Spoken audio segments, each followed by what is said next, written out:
Thanks for watching Mufti Habib Qasimi speeches. Subscribe and click the bell icon for more videos.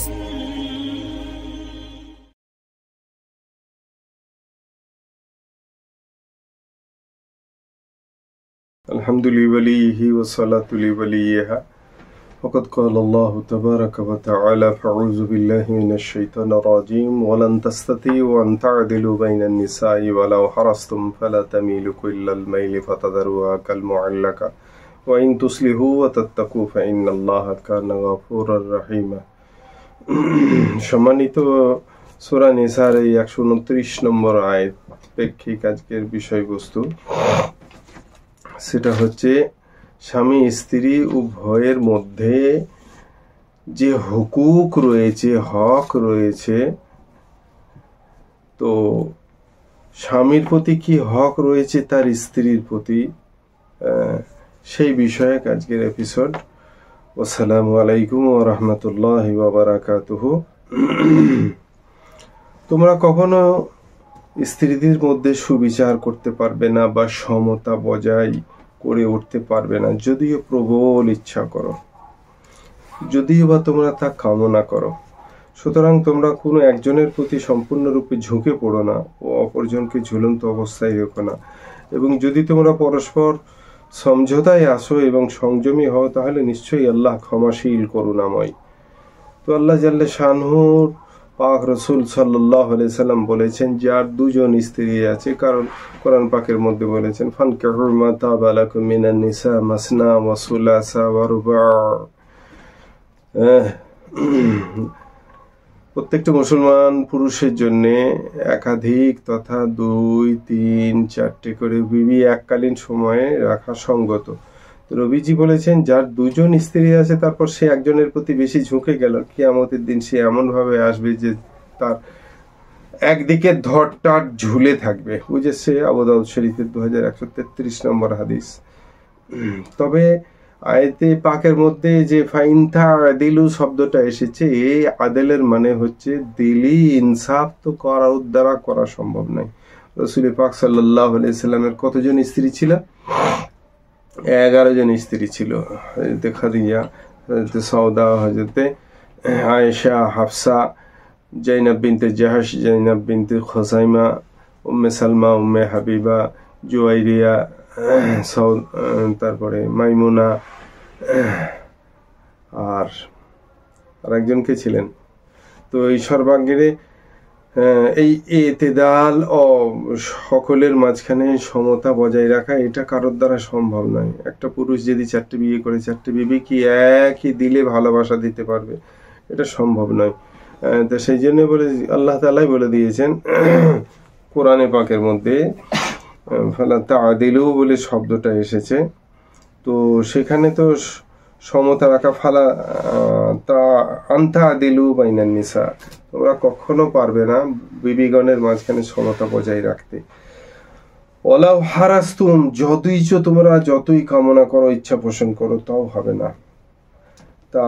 তার প্রেক্ষিক আল্লাহ তাআলা এটা মানে সজাগ করেছেন যে ফালা তামিলু কুল্লাল মাইলি ফাতাযারুহা কাল মুআল্লাকা, এক দুইনার দিকে এতটা বেশি ঝুলে যাবে না। হুকুক আদায়ের ক্ষেত্রে কাপড় চোপড়, খাওয়া দাওয়া, থাকা, রাত্রি যাপন, এই সমস্ত বিষয়ে পক্ষপাতিত্ব করা চলবে না, শরীয়তে জায়েজ করা হয়নি। এখানে সমতা বজায় রাখতেই হবে।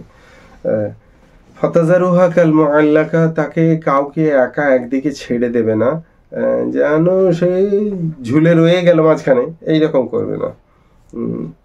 ওয়াইন তুসলিহু ওয়া তাত্তাকু, যদি তোমরা নিজেদের মধ্যে বোঝাপড়া করে না তাহলে তো ঠিক আছে। আর কি করো? তার সঙ্গে সঙ্গে আল্লাহ তাআলাকে ভয় করো। ফাইনাল্লাহা কানা গফুরুর রহিম, আল্লাহ তাআলা বড় ক্ষমাশীল, দয়াবান। তো রাসূলুল্লাহ সাল্লাল্লাহু আলাইহি ওয়াসাল্লাম বলেই দিয়েছেন যে কারো যদি একাধিক স্ত্রী থাকে এক ব্যক্তির, তো আন্তরিক সম্পর্ক, ভালোবাসা, সে সবার সাথে একরকম আচরণ তো করতে পারবে না। কেননা ভালোবাসা হলো অন্তরের কাজ, যা কারো এখতিয়ারাধীন নয়। এমনকি নবী পাক সাল্লাল্লাহু আলাইহি সাল্লামেরও তার স্ত্রীদের মধ্যে আয়েশা রাদিয়াল্লাহু তাআলা আনহার প্রতি সবচেয়ে বেশি ভালোবাসা ছিল। চাওয়া সত্ত্বেও সুবিচার না করতে পারার অর্থই হইল আন্তরিক টান এবং ভালোবাসার অসমতা। এই ভালোবাসা যদি বাহ্যিক অধিকার সমূহের সমতা বজায় রাখার পক্ষে বাঁধা না হয় তাহলে তা আল্লাহর নিকট পাকড়াও হবে না। যেমন নবী করিম সাল্লাল্লাহু আলাইহি সাল্লামের প্রতি উত্তম দৃষ্টান্ত পেশ করেছেন, কিন্তু অধিকাংশ লোক আন্তরিক ভালোবাসার কারণে অন্য স্ত্রীদের অধিকাংশ সময় অধিকার আদায়ের ব্যাপারে ত্রুটি এবং যার প্রতি বেশি ভালোবাসা বাহ্যিকভাবে তার মতো অন্যান্য স্ত্রীদের অধিকার আদায় না করে তাদেরকে দোদুল্যমান অবস্থায় ছেড়ে রাখে, না তাদেরকে তালাক দেয় আর না তাদের স্ত্রীদের অধিকার সমূহ আদায় করে। এটা অতি বড় জুলুম, যা থেকে এখানে নিষেধ করা হয়েছে। এই জন্যই শরীয়তের মধ্যে তালাক প্রথা এসেছে। কেউ যেন মনে না করে যে স্ত্রী পছন্দ নয় বলে তালাক দেওয়ার বিধান শরীয়তে চালু করা হয়েছে, একদম নয়। স্ত্রীদের অধিকার দেয়া হয়েছে যে তোমার ভালো লাগলে থাকবে, না ভালো লাগলে খুলে নেবে। এই জন্যে শরীয়ত যে তুমি বেঁধে রেখে দেবে সবাইকে ওই গোয়ালের ছাগলের মতো করে, তারপরে কাউরির সাথে সমতা বজায় রাখবে না। এই অবস্থা যখন আরবদের মধ্যে দেখা গিয়েছিল তখন আল্লাহ তাআলা বলে দিয়েছিলেন তালাকের প্রথা, মেয়েরা চাইলে যখন ইচ্ছা যাকে ইচ্ছা বাদ দিয়ে চলে যাবে। কারণ ঘটনা হয়েছে ওই রকম বেঁধে রাখা, কাউরির স্বাধীনতা খর্ব করা, এটা আল্লাহ তাআলা পছন্দ করেন না।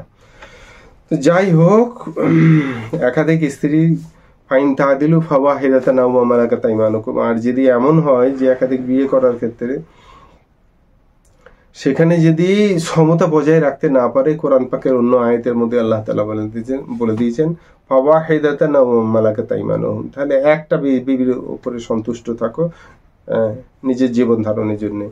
আচ্ছা, এখানে স্বামীদের স্ত্রীদের প্রতি যে কি করণীয় সেই সম্বন্ধীয় আল্লাহর পাক রাসূল সাল্লাল্লাহু আলাইহি সাল্লাম এবং কোরআন পাকের মধ্যে যে সমস্ত বর্ণনাগুলো এসেছে সেটা হচ্ছে কানা ইবনে আব্বাস রাদিয়াল্লাহু তাআলা আনহু ইয়াকুলু ইন্নী লা উহিব্বু আন তাযায়্যানা লিল মারাতি কামা উহিব্বু আন তাযায়্যানা লিল মারআহ। তাফসীরে ইবনে কাসীরের মধ্যে এসেছে, হযরত ইবনে আব্বাস রাদিয়াল্লাহু তাআলা আনহু বলেন যে আমি এই কথাটা যেমন পছন্দ করি যে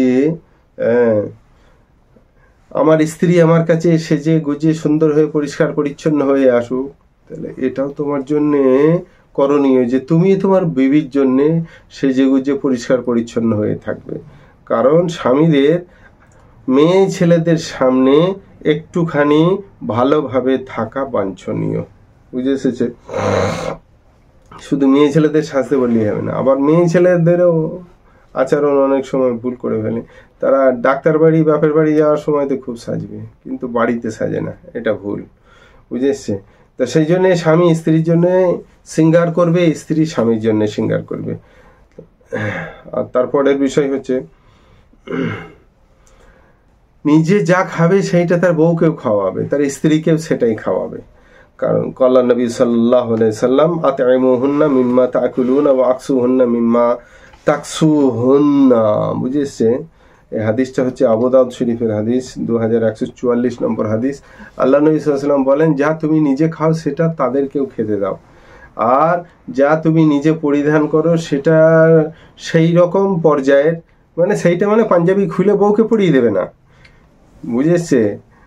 পুরুষদের লেবাস আলাদা, নারীদের লেবাস আলাদা। খেতে তো সমতা ঠিক আছে, যা তুমি খাচ্ছ সেই রকমই বিবিকেও খেতে দাও, কিন্তু যেটা পরিধান করছো মানে সেই জামাটা খুলে বউকে পরাবে তা নয়, বরং সেই কোয়ালিটির জামা, সেই রকম অর্থমূল্যের জামা বা পোশাক ইত্যাদি তুমি স্ত্রীদের জন্য সরবরাহ করবে। আবু দাউদ শরীফে আল্লাহ নবী সাল্লাল্লাহু আলাইহি সাল্লাম বলেছেন। মেয়ে ছেলেদেরকে সেই প্রকারের কাপড় পরাবে, পরিধান করাবে যে প্রকারের কাপড় নিজে পরিধান তুমি নিজে করো। কালা নবী সাল্লাল্লাহু আলাইহি সাল্লাম আল মারাতু কাদ-দারঈ ইন আকামতুহা কাসারতাহা ওয়া ইন ইসতামতা'তা বিহা ইসতামতা'তা বিহা ওয়া ফিহা ইওয়াজ। আল্লাহ নবী সাল্লাল্লাহু আলাইহি ওয়াসাল্লাম বলেছেন, মেয়ে ছেলেদের সঙ্গে নরম কথা বলো, ভালো মিষ্টি ব্যবহার করো, তা না হলে কি হবে? নবীজি বলে দিয়েছেন, বুখারী শরীফের হাদিস 5184 নম্বর হাদিসের মধ্যে আল্লাহ নবী সাল্লাল্লাহু আলাইহি ওয়াসাল্লাম বলেছেন যে মেয়ে ছেলেরা হচ্ছে এই পাঁজরের হাড়ের মতো। বুঝেছে? মেয়ে ছেলেরা কেমন? কাদ-দারঈ ইন যদি তুমি তাদেরকে সোজা করতে চাও তাহলে কি হবে, ভেঙে যাবে। আর যদি তুমি তার দ্বারা উপকৃত হতে চাও, সে বেঁকা হওয়া সত্ত্বেও, তাহলে তুমি তার দ্বারা উপকৃত হতে পারবে। কারণ তুমি তো জানো সে একটু বেঁকাই হয়, মেয়ে ছেলেরা একটু বেঁকাই হয়। তো সেই জন্যে তাদের সঙ্গে বেঁকা সুলভ ব্যবহার করে তাকে ওই বেঁকাতেই বাবা দিয়ে হাততালি দিয়ে দিতে হবে। আরে বাবরে, তোমার মতো কে রাঁধতে পারে, তোমার মতো কে সাজতে পারে বলে একটু আপিয়ে দিতে পারলেই আবার সে তোমার জন্য সব প্রয়োজনীয় সব কাজ তোমার জন্য সম্পাদন করে দেবে।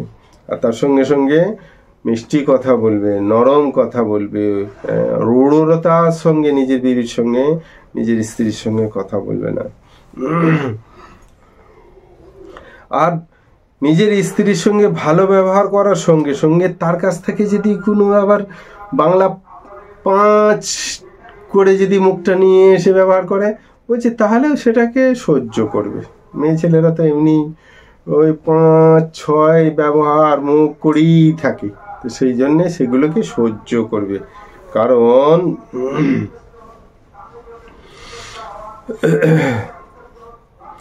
আল্লাহ নবী সাল্লাল্লাহু আলাইহি সাল্লাম তো বলেই দিয়েছেন যে এরা পাঁজরের হাড়ের মতো, যদি তোমরা এদেরকে পাঁজরের হাড় সোজা করতে চাইলে কি হবে, পটাশ ভেঙে যাবে। সে মেয়ে ছেলেদেরকে বেশি সোজা করতে চাইলে পটাশ ভেঙে যাবে, সেজন্য তা করতে চাইবে না। যদি ইনস্তাম তাহাতা বেহা ফিহা রেওয়াজ, যদি তুমি তার দ্বারা উপকৃত হতে চাও, অতেই তুমি তাকে মোটিভেট করো। মানে দারুণ রান্না হয়েছে আজকে, যা বেগুন ভাজাটা যা করেছে না, জগতের কোনো নারী এরকম রাঁধতে পারবে না, কোনো হোটেলে এরকম সাপ্লাই দিতে পারবে না। একটু আপিয়ে দাও, দেখো সে তোমার জন্য আরো আগামীকালকে আরো সুন্দর করে রান্না করবে, ভালো তোমার জন্য পরিবেশন করবে। আর ঘরের কাজ কামের মধ্যে নিজের স্ত্রীর সঙ্গে নিজে কি হওয়া, একত্রিতভাবে তার সঙ্গে হেল্প করা। বুঝে এসেছে? কখনো সবজিগুলো হাতের কাছে এনে দেয়া, বটিটা এনে দেয়া, কি সবজি টবজি কাটা হচ্ছে সেখানে একটু যে সমস্ত খোলা টোলাগুলো রয়েছে সেগুলো পরিষ্কার করে দিয়ে তুলে দেওয়া, নিজের স্ত্রীর সঙ্গে কাজে শেয়ার করা। এটা আলেমদের স্বভাবের মধ্যে পড়ে, কিন্তু সাধারণ মানুষ এটা একদম করে না। এরা একদম রাঁধা ভাতে গিয়ে বসার ধান্দায় থাকে, উচিত নয়। মেয়ে ছেলেদের সঙ্গেও তাদের কাজের সঙ্গে কিছুটা সহযোগিতা করা। قال الأسود سألت عائشة رضي الله تعالى عنها ما كان النبي صلى الله عليه وسلم يصنع في أهله، قالت كان في مهنة أهله فإذا حضرت الصلاة قام إلى الصلاة। বুখারী শরীফের হাদিস নম্বর হচ্ছে 6039 নম্বর হাদিস। হযরতে আসওয়াদ রাদিয়াল্লাহু তাআলা আনহু জিজ্ঞেস করেন হযরত আম্মাজান সিদ্দিকা আয়েশা রাদিয়াল্লাহু তাআলা আনহাকে যে হুজুর সাল্লাল্লাহু আলাইহি সাল্লাম ঘরের বিষয়ে কেমন ছিলেন।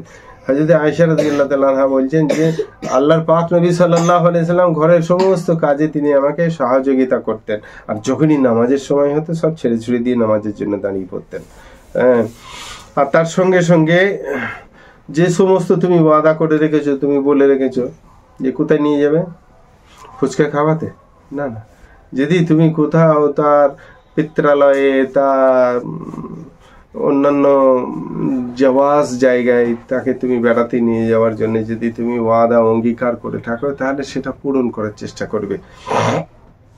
আর তার সঙ্গে সঙ্গে একাধিক স্ত্রী হলে তাদের সঙ্গে সমতা বজায় রাখবে।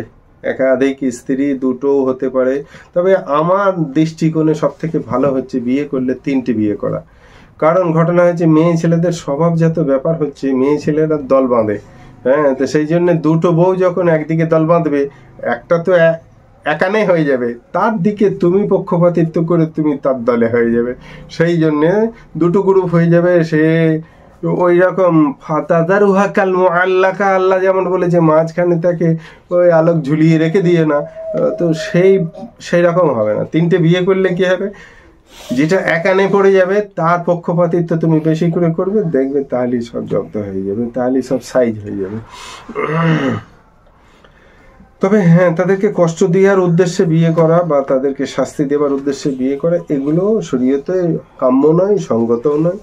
হ্যাঁ, প্রয়োজন রয়েছে পুরুষদের একাধিক বিয়ে করার। একটা মেয়ে প্রেগনেন্ট হয়ে গেলে পুরুষদের জন্য একাধিক নারীর প্রয়োজন পড়ে।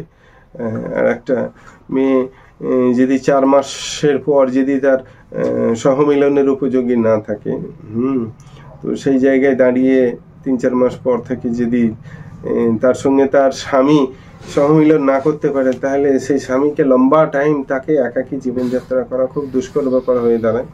হ্যাঁ, ইনজাল করলেও তাতে করে কি হয়, তাতে করে অপচয় হয়। সেই জায়গায় দাঁড়িয়ে আল্লাহ তাআলা অনুমোদন করে দিয়েছেন, যদিও ইনজাল করা জায়েজ, হাদিস পাকের মধ্যে এসেছে কুন্না নাজিলু ওয়াল কুরআনু ইয়ানজিলু, ওহী আসতো সেই রকম অবস্থায় আমরা ইনজাল করতাম, সাহাবারা বলেছেন। তো সেই জায়গায় দাঁড়িয়ে যদি ইনজাল করা যায়, কিন্তু ইনজাল করে অপচয় করার থেকে একাধিক বিয়ে করে নিয়ে ভালো। তবে দুটো বিয়ে করার ক্ষেত্রে ভালো হচ্ছে আর একখানা বিয়ে করে নাও, তাহলে কোনো বউ কষ্ট পাবে না। দুটো বউ যেই একদিকে হয়ে যাবে, তুমি আর একটা এখানে যেয়ে পড়ে যাবে, তার পক্ষপাতিত্ব তুমি করে এগিয়ে চলবে। আর যদি তাকে কোনো নামুনাসিব কাজ তার দ্বারা সংঘটিত হয়, তাকে বুঝাবে যে এরকম নোংরা কাজ করতে নেই, চরিত্রহীনতার প্রকাশ পায়, তোমার বংশেরও বদনাম, আমার বংশেরও বদনাম, তোমার বাপ ভাইয়েরও বদনাম, এরকম খারাপ কাজ করো না। তো সেই জায়গায় দাঁড়িয়ে আল্লাহ তাআলা বলেন যে ওয়াল্লাতী তাখাফুনা নুশুযাহুন্না ফাইযুহুন্না ওয়াহজুরুহুন্না ফিল মাদাজি'i ওয়াদরিবুহুন্না দারবান গায়রা মাবরাহ। বুখারী শরীফের হাদিসের মধ্যে এসেছে এই গায়রা মাবরাহ, যেটা এটাতে বলে দেওয়া হয়েছে 784 নম্বর হাদিসের মধ্যে। এই আয়াতের তাফসীরের মধ্যে বলা হয়েছে যে যখন দেখবে তাদের মাঝখানে কি কোনো খারাপ কাজ সংগঠিত হচ্ছে, তো প্রথম তাকে কি করবে, ফাইযুহুন্না, তাকে বুঝাও, ওয়াহজুরুহুন্না, যদি বুঝিয়ে কাজ না হয় তাহলে কি করো, তাদেরকে ওয়াহজুরুহুন্না, তাদেরকে বিছানায় আলাদা বিছানায় শোয়াও, নিজের বিছানায় শুতে দিও না, বা স্ত্রী যেখানে আছে সেই বিছানায় নিজে শুতে যাবে না। ওয়াহজুরুহুন্না, তাদের সঙ্গে বিছানা আলাদা করে নাও ফিল মাদাজি', শুতে যাবার ক্ষেত্রে। ওয়াদরিবুহুন্না, যদি তাতেও কাজ না হয়, বলছে তখন তো বাটাম জুড়তেই হবে। আল্লাহ তাআলার কোরআনে আল্লাহ তাআলা অনুমোদন করে দিয়েছেন, বুঝে এসছে। অনেক নোংরা আচরণ নারীদের মধ্যে দেখা যায়, তো সেই ক্ষেত্রে প্রথমত তাকে বুঝিয়ে শায়েস্তা করা, যদি সম্ভব না হলো তার সঙ্গে বিছানা আলাদা করা, যদি তাতেও সম্ভব না হলো তাহলে এবার তো ঠ্যাঙানি দিতে হবে। কিন্তু ঠ্যাঙানির ক্ষেত্রে কি করতে হবে, মারাত্মক যেন সে জখম হয়ে যায়, এরকম ইনজিউর হয়ে যাওয়ার মতো মারবে না, বুঝে সে গাঁটে গাঁটে মেরে নেবে, বুঝতে পারলে। গাঁটে গাঁটে মারলে সে দেখাতে পারবে না, ফুলাও দেখাতে পারবে না, আর রক্তপাতও যাতে না হয়, কেটে কুটে যাতে না যায়, এইরকম ভাবে বউকে আল্লাহ তাআলা মারতে বলেছেন। ওয়াদরিবুহুন্না, যেটা তাফসীরে ওয়াদরিবুহুন্না দারবান গায়রা মাবরুহ, হাদিসে পাকের মধ্যে আল্লাহ নবী সাল্লাল্লাহু আলাইহি ওয়াসাল্লাম বলছেন এমন ভাবে মারবে যেন ইনজিউর না হয়ে যায়, রক্তপাত সংগঠিত না হয়। তাহলে আজকালকার যা মানে কি বলে পার্টির বিচার ব্যবস্থা না, তাহলে ডেকে তোমার আয়েসা পানিশমেন্ট দিয়ে দেবে। কিন্তু আল্লাহ তাআলা এখানে জাওয়াজ করে রেখেছে। যখন চরিত্রহীন নারী হবে তাকে প্রথমত শায়েস্তা করার জন্য বুঝাও, না হলে কি করো, বিছানা আলাদা করো, না হলে ঠ্যাঙানি দাও। আর যদি তাতেও না হয় তাহলে উভয় পক্ষের, তোমার পিত্রালয়ের, তার পিত্রালয়ের উভয় পক্ষের কিছু বুদ্ধিজীবী মানুষদেরকে বসে একটা সুসমঝোতার জায়গা, যে ও যদি আমার সঙ্গে থাকতে নাই সম্ভব হয়ে ওঠে, তাহলে একটা সুন্দর বিচার ব্যবস্থায় এনে ব্যাপারটাকে সমঝোতা করার জন্য, এটাই হচ্ছে বুদ্ধিমত্তার কাজ। তবে মারের ক্ষেত্রে এটা অবশ্যই খেয়াল রাখবে যে যেন ইনজুর না হয়। আর তার সঙ্গে সঙ্গে মেয়ে ছেলেদেরকে মুখে কখনো মারবে না, বুঝে এসছে, মেয়ে ছেলেদেরকে মুখে মারবে না কোনো, নিজের বাচ্চাই বা হলো, নিজের মেয়েদেরকেও শাসন করার ক্ষেত্রে, আরে বাবা শাসন তো তাকেই করা হয় যাকে স্নেহ করা হয়। বউকে ঠ্যাঙাবে এটা তো অসম্ভব কোনো ব্যাপার নেই। আল্লাহ নবী সাল্লাল্লাহু আলাইহি ওয়াসাল্লাম বাড়িতে লাঠি টাঙিয়ে রাখতেন, কিসের জন্যে, শাসন করার জন্যে। এ তো সুন্নত আছে, বুঝে এসছে। বাচ্চাদেরকেও শাসন তখনই করা হয় যে তার পিতা মাতা যখন তাকে স্নেহ করে তখন তাকে শাসনও করে, তখন সে ভুল করলে বাপ মার সহ্য হয় না। রাস্তা দিয়ে শত ছেলে যদি বিড়ি সিগারেট খেয়ে যায়, হ্যাঁ, আপনার চোখে কটূক্তি লাগলেও কি হবে, আপনার বুক শুলুনি হবে না। কিন্তু আপনার ছেলে কি আপনার মেয়ে, হ্যাঁ, এখন তো মেয়েরা বাবু মানে স্মোক করে, ওপেন করে। আমি কলকাতায় গিয়ে তো আমি অহরহ আমি চিল্লি, বাবা মেয়ে ছেলেরা যদি এত সিগারেট খায় তাহলে তো আরও দাম বেড়ে যাবে। হ্যাঁ, তবে দাম বাড়ারও দরকার আছে, রাজস্ব আদায় হবে। মদের দাম বাড়ার দরকার আছে, তাতে রাজস্ব আদায় আসবে সরকারের। এই ব্যবস্থাপনা দেশের এমন হয়ে দাঁড়িয়েছে, আল্লাহ তাআলা সবাইকে হেদায়েত দিক। হ্যাঁ, মানুষের চলার রাস্তা আস্তে আস্তে আস্তে আস্তে ক্রমিক খারাপের দিকে চলেছে। এইগুলোর থেকে মুখ ফিরিয়ে নেওয়া, মেয়ে ছেলেদেরকে মুখে কি নিজের সন্তানাদি হোক আর নিজের স্ত্রী হোক, মেয়েদেরকে কখনো মুখে না মারা।